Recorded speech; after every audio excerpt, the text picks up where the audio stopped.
Hello, everyone. Welcome back to the number two of the More Gigs podcast. I wanted to call this podcast Book More Gigs podcast, but it was already taken. So, anyway, More Gigs, a podcast with Eli, the guy. So, today's episode actually, the goal of this podcast is to help artists and entrepreneurs, actually, artists slash entrepreneurs to get more tips on how to get more gigs for their business, for their craft. So this is why it's called More Gigs Podcast. So this is the episode 2, and today we're going to talk about what uh, what amount of time should we invest in marketing versus creating our craft and our art.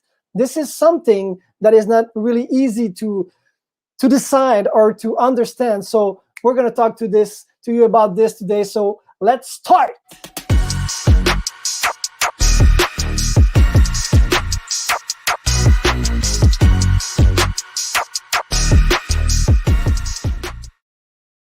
Yes, welcome back. And I hope I will not freeze again like the first one. I think I froze like for 15 seconds like that. I'm just kidding. So anyway, I hope that I will not freeze for real. So let me introduce you to my co-host or host. I don't know how to call this, but this is an amazing person. Mike Harding was one of my first student as a puppeteer. I never coached any puppeteer before him, and he is a great success. I want you to understand that this guy is working like crazy, and he's having amazing results. So let me introduce him right now, Mr. Mike Harding. Hi everybody. Hello.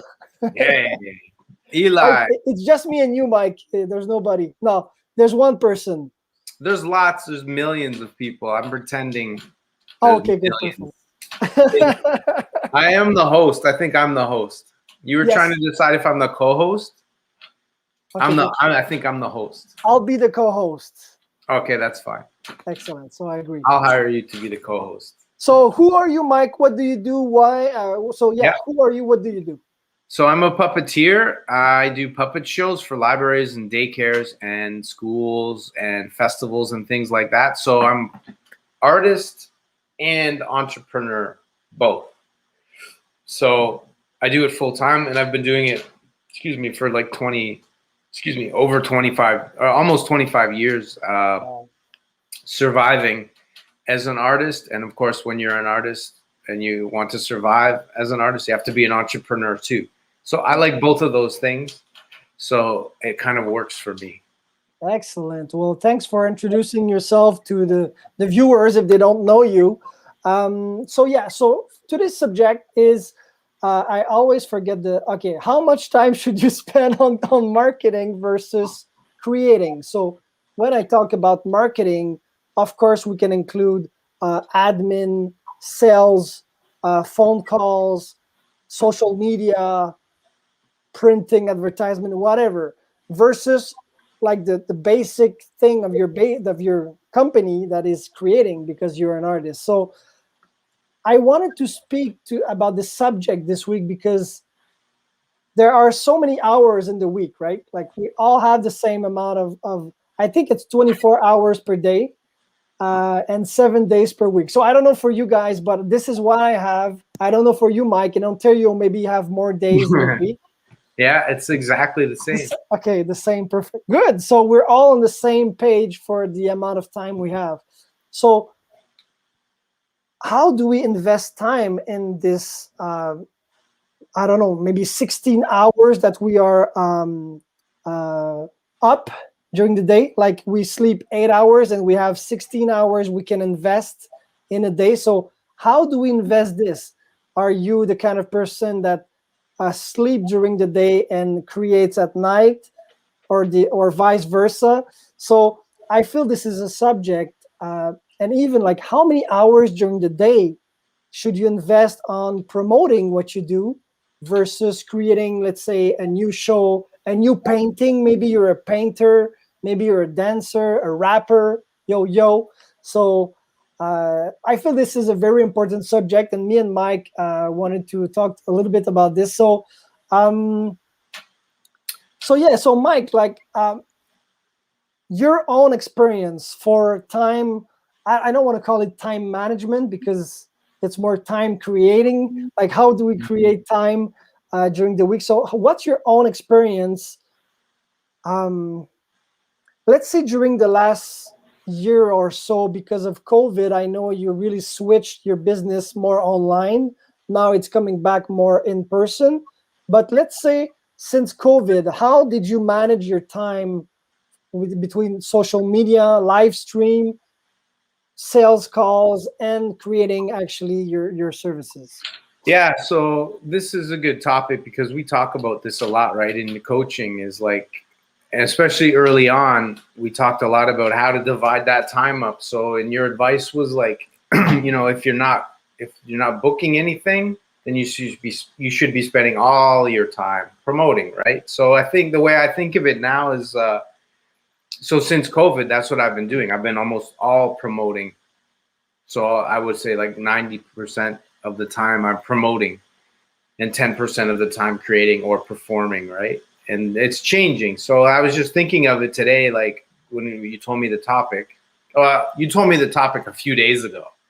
We didn't just come up with this just today, but um, when I heard the topic, I started thinking it's like a ratio, right? And it's a sort of ever changing ratio. So the more, this is the way you put it to me too in the beginning, was like the busier you get, the less you have to promote, and then the less busy you get, the more you have to promote. So it's a kind of, it's, there's no like fixed number, but the thing to keep in mind too, I think, is you kind of always have to do both, right? I mean, that's the reality. If you're an entrepreneur and you're an artist, um, one, the territory, what's the word? But it comes with the territory, right? You have to do both. And unless you're busy enough that you can hire someone else to do the Yeah, promotion for you, then that's great too. Or you're just happy, like maybe, if you have another job and you just do the art just for yourself, just for fun, that's nothing wrong with that too. Then you don't have to spend any time promoting, right? But I think it's good to think of it as a ratio. So it's sort of, I'm busier, less promotion. But also at the same time, always keep in the back of your mind that you kind of always have to do the promotion. Like you can't just stop phoning people or doing emails or that kind of thing just because you're busy. Because if I've learned anything like over 25 years, it's that you're not busy all the time. You're busy now, and it's the summertime or whatever you're busy. Like for what I do, it's very seasonal. So I'm busy in the summer, but that means in the fall, I'm not going to be busy, just the nature of what my business is. So I should be trying to still promote because I have that knowledge that it's going to be slow in the future. Um, so it's sort of getting that ratio. And I think one of the things that helps is to have a habit. And so I, during the pandemic, have this habit. So I do live streams. Very early on in the pandemic, I thought, oh, I'm gonna have to keep performing here because people aren't hiring me to perform. So I'm just gonna go and do live streams on the internet and learn how to do that. that's how I found you. That's how you found me, right? That's right. And that's the beginning of the whole thing, right? Yeah. But I knew that before you even found me. I've learned so much from you, of course. But before that, I figured I had an instinct that I need to keep performing. But what I didn't have is the instinct that I also need to keep promoting. I kind of just thought, oh, well, maybe just going to have to get another job and wait until things open up again, right? As it turns out, I didn't have to do that because we Yeah. started talking and I learned about promotion. So now what I have is like that habit. 2 times a week, I go and do a live stream. And so I have that skill now, and it's a habit. So I don't have to think too much about it. And it's almost the same thing with the promotion side of it. I have a habit. I have a list of goals. I want to do 40 phone calls or whatever it is. I want to do my social media, a certain amount of social media each day. And so over time, you just sort of create a habit. And I know I'm talking a lot here, Eli, and I know Oh you're no, done. I'm listening. I'm listening. Okay, okay. But the one thing I was gonna add to that is I was talking to Tom Knight, who's another person that you coach, right? Tom Knight puppets. Tom Knight Puppets. And I was saying to him one time, because him and I talk too outside, like behind your back, we talk. I know. And I was like, oh, it's, I'm getting, things are starting to get busier. I had a busy week. And I said to him, like, I think I'm going to make less phone calls this week. And he's like, ugh. He's like, I don't think you should. I think you should keep making the phone calls if you can, right? There's a fine line between pushing yourself too much. Yeah. But he's like, because you have that habit. I think that was his point. Was like, you have that habit, and it's, when you have a habit, it can be easy to get out of the habit. So you kind of have to almost protect it, but at the same time, don't drive yourself nuts, because you do have to leave time for your life and also for creating, right? Because if you're too burned out from promoting, then you're not going to want to create. So it's a fine balance, and it's one that's going to be different for everybody. So that's a long. I think it filled up the whole podcast time. Yeah, well, it's already the end, so bye. Have a good day. No, actually, that's a great answer, and I agree that the habit that and it happened to all of us. Like we put a habit there, and then eventually I'm gonna miss a day, I'm gonna miss 2 days. It's like going to the gym, right? Or not, or eating healthy, or less sugar. Or I've been there, and I'm still continuing to do that. So, like, the habit is very important, but the habit is good when you see the results. So when I always personally see results with promotion, like maybe 4 to 5 weeks later, and that is something I personally observed.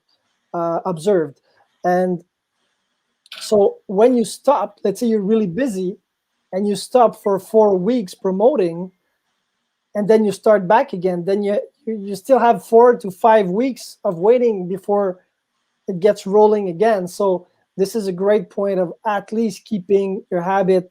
You maybe lower it, like if you're more busy, like busier during the summertime. And I agree with this.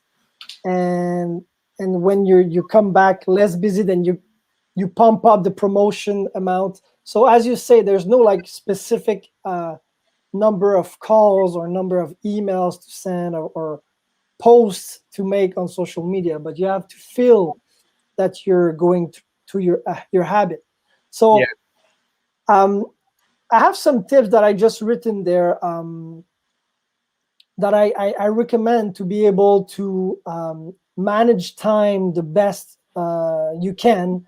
These are not perfect tips, but the first tip is actually not even time related, and is don't wait for things to be perfect before you start.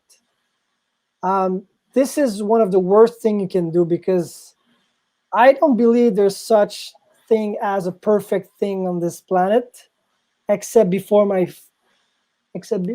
maybe my face, But other than this, no, I'm just kidding. But waiting too long, and it's funny because me and Mike were talking about the new project that he has, and waiting too long to start something sometimes will just stop us from starting it. Literally, like we are preparing and preparing and preparing, over preparing, and even the fear comes in. Like we become to start feeling fear about this project. I'm not sure it will work. And the best thing you could do is create something. If you're a painter, paint something that you're proud of, at least at 90% proud. If you're a singer, record your song and that you're proud of, and put it out there. If you're a puppeteer, create your show. If you're you're okay with your 30 minutes, 45 minutes show, and you're proud of this, this is a service you can sell. So don't wait till you're perfect to start and advertise and market yourself. Because, and it's funny, I was telling this to one of my students last week. I told him, if tomorrow I found you a gig that was paying $500 for one gig tomorrow, and you're not ready, would you do it? Would you like don't sleep from the night and prepare yourself to be able to do the gig? So ask yourself this: if tomorrow someone actually found a gig for you that was really, really well paid and was um, helping you to actually accomplish your purpose, that is to entertain people, would you do this if you were not perfectly ready? So this is my first tip. It's not even a time advice, but it's a little bit related to time. So um, looking at your income stats. Let's say that you are an artist and you're not doing this for fun. You're doing this to make an income. If you look at your stats, your income stats, revenue, and you look at this week and it's at 0 or $200 and you need maybe $800 to live, don't ask yourself too many questions about if you should be marketing or creating. If you're missing $600 to be able to pay your bills and the only job that you have is an artist, then you get on the phone. It's not like it's an easy question. Do I have enough booked gigs to be able to pay my bills? And if it's too difficult, we were talking about this before the podcast, me and Mike. If it's too difficult for you to be full-time right now as an artist, you can get a job wherever you want. McDonald's, Starbucks, in a store, selling ice cream, whatever. If this can help you to be an artist part-time at first and then eventually become full-time, it's okay. Like, Totally. yeah, don't be ashamed of this. And it might be easier because then, like I was saying, that book, I just read that book called, I knew I was going to forget what Big Magic it's called, and I forget the author. But yeah, she makes that argument is like one side of that coin is, yeah, if you put too much pressure on your creative thing, it can be liberating to have another job, basically, is what one of the arguments she makes in that book. Yeah, take some Totally okay. Take some stress out of your shoulders, and then if you have a family, even more. Like if you have to pay for the kids, and so that was my second tip. So third tip was to give yourself some targets, and Mike talked about this a little bit about the calls, 40 calls. So if you have some desired income or desired number of people in front of which you want to perform, or an amount of paintings you want to sell, put yourself some targets. Like if it's 5 paintings per month, then write it on a board, a whiteboard, and then figure out how many people you have to talk to be able to sell 5 paintings. And let me tell you that most of the times we under-evaluate the number of people we have to speak with to be able to sell what we want to sell, right, Mike? So follow up, and this is something I say very often, and lots of sales trainer, follow up. Money is in the follow up. The money is in the follow up, and following up. Yeah, Mike. I was just gonna say, yeah, that's really a good point. And when you're making phone calls, rarely are you gonna sell anything in the first phone call. So it's really important to find ways to creatively follow up and try to enjoy it, right? Try to make it a nice, something that fits your personality and is just a conversation. Yeah, I agree. Like to be a fun thing. And one of my main mentor is Grant Cardone, and Grant Cardone is a sales trainer. I just wrote his name in the comments, Grant Cardone, and there was some stats he was sharing in one of his videos, and it was like, I don't remember the exact numbers, but it was like the sale never happened before the seventh or between the seventh and 13th call, something like this. And he had also like a percentage of like, I don't remember what was the percentage, but like 75% of salesperson never ask for the close. So if you don't follow up and you don't ask people, asking for the close, what it means is like, would you agree that we do this and that for that amount of money? Are you okay with this proposal? This is asking for the close. Would you agree to do business with us? Yes or no? This is asking for the close. So this, a high percentage of salespeople actually just, they talk about their product and how good it is and how much, but they never ask for the close. So if you don't do this and you don't call enough people often, then you cannot get what you want. So this is my other tip. Okay, another one is having a fixed block of time. Having a fixed block of time to do emails, phone calls is the best. Like Mike told earlier, he does his 2 live stream per week. I think it's Wednesdays and Saturdays, right? Yeah. And he does them all the time. I don't think he ever missed. Maybe he missed, but I didn't see it. But the fact that it's in a fixed block of time, let's say you say to yourself, every morning between 9 and 10 a.m., I do phone calls to libraries or to art galleries, Yeah. right? Or to music producers, whatever your art is. If you this is fixed in time, so that means that every morning 9 to 10 you will kick yourself in the butt to do these phone calls and to call people, talk to people, engage. And this is the best thing, because usually that means that you don't ask yourself if you want to do it or not today. It's this is the time for the phone calls, right? Or another thing to have is to have a coach like myself. I coach Mike. Every week we meet on Mondays, 6:45 to 7:45, and we speak about stats. We speak about phone calls. We speak about clients, potential ideas. This is another thing to have, because you know that every week you have to, what's the word? We have to report. Yeah. Accountability. Accountability. So this is another thing that is really, really useful. It doesn't have to be a coach that you pay. It can be a friend, can be whoever you want. But if you have, Or yeah. yeah, spouse, girlfriend, boyfriend, Sibling, yeah. associate, whatever. Yeah. Another like Tom, for example. You know what I mean? Like Tom and I could probably do something similar if we wanted. Oh, Like you could flush me. You could flush me, and just do it with Tom. right. So Yeah. so this is really one of the best tips, to have someone there to hold you accountable. Yeah, that really helps. Because this is your dreams, your purpose. It's not ours. It's really yours. So the last tip I had is, I'm just reading the tip.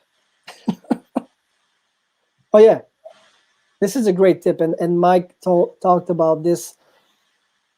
If, let's say, you are just starting out, so for anybody that is just starting out as an artist, okay, any kind of art, I can tell you that you'll have to talk to people to sell your art. It can be shows, craft, masks, bracelets, necklace, whatever it is. You have to speak to people. So if you're just starting out, right now, you are making $0, right? You don't have one client. So what should you be doing? If you have your service already done, like you practice, you are good with this, or you did a painting and you want to sell it, let's say. What do you do now? Do you create another painting right now, or do you create another show? No. If you want to sell it, you have to talk to people. So most of your time, if you want to keep creating, it's okay. I never want to tell artists to stop creating. But if one of your goal is to sell what you created, then you have to talk to people. So I would suggest that 90% of your time is on prospecting, marketing, social media, cold calling, emails, talking to friends and family, social media, messaging people, messenger. And then when you start getting gigs and it starts rolling and you don't have any time to do calls or emails, then what you do, you hire someone else to do the calls or the emails or to manage your clients, right?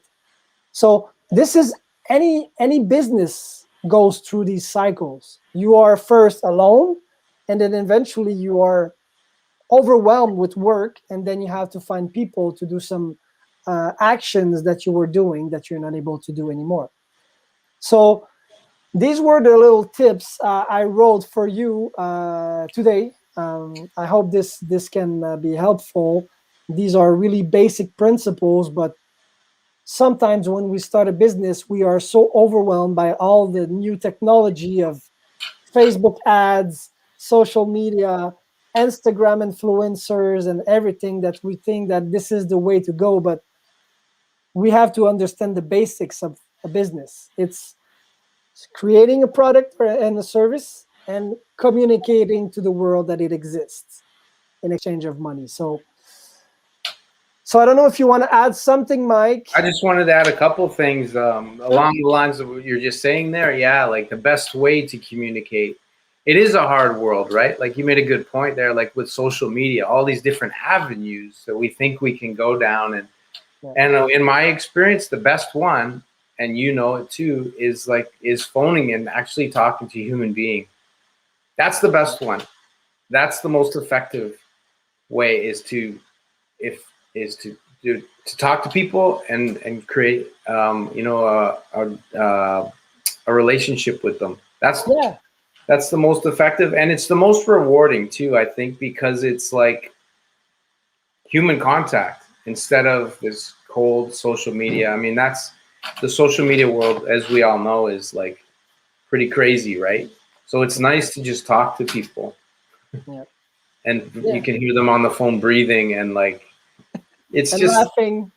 Yeah, and laughing and all of that. So that's one thing I wanted to say. The other thing, probably this is a whole nother topic for a podcast, is just you mentioned prospecting and who do you phone? Like that's a whole thing. That's old customers versus people who you've never done business with before, and what kinds of businesses might buy your product. Like, so prospecting, I think, that's for another day.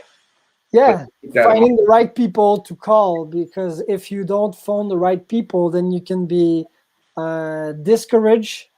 Mm-hmm. Is that a word in English? Discouraged? Discouraged, yeah. Yeah.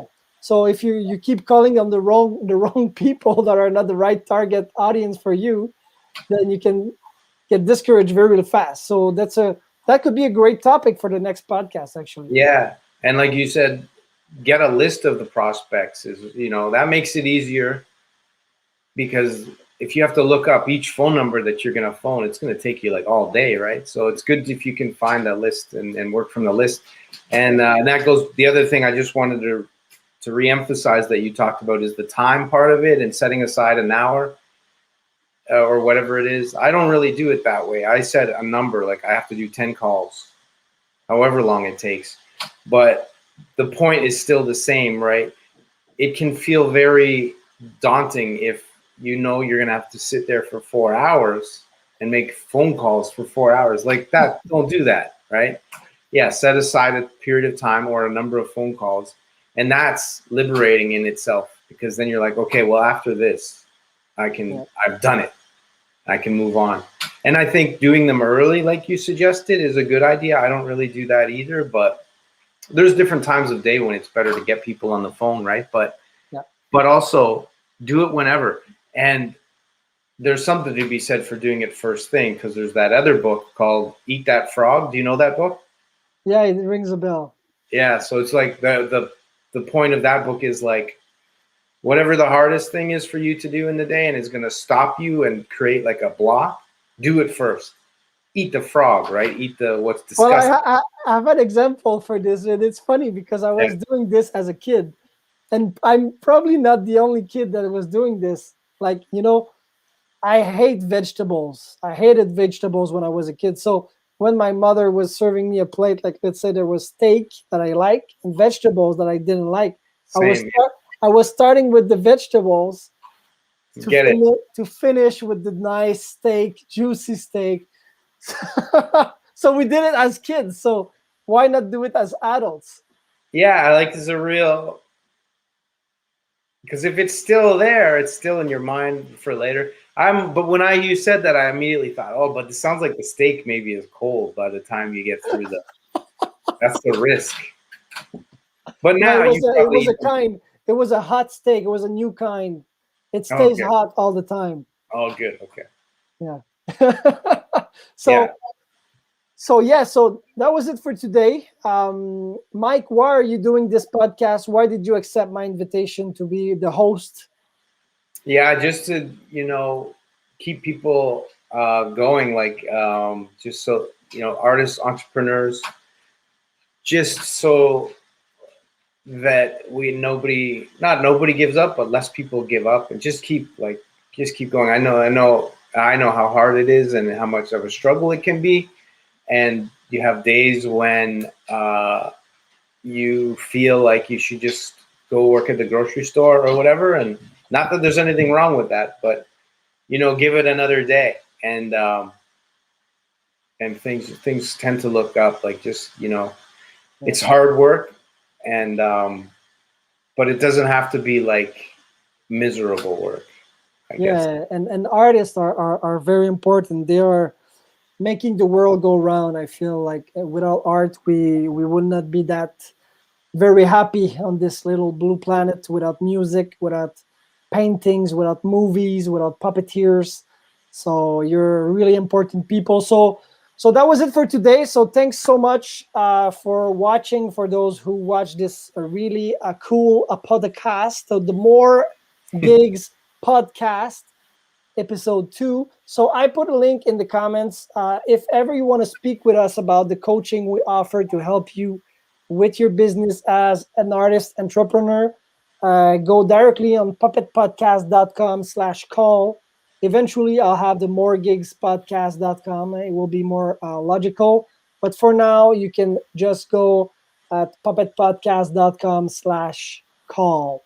And I'll say goodbye for now and see you in 2 weeks. Thank you so much, Mike, for being here. No problem. Thanks for And having me. yeah, it's a pleasure. And I'll put the outro that I I very love the outro. very high tech outro. Like I spent hours on this. So It's the best outro I've ever seen in my life. have a great day, guys. Talk to you soon. Bye.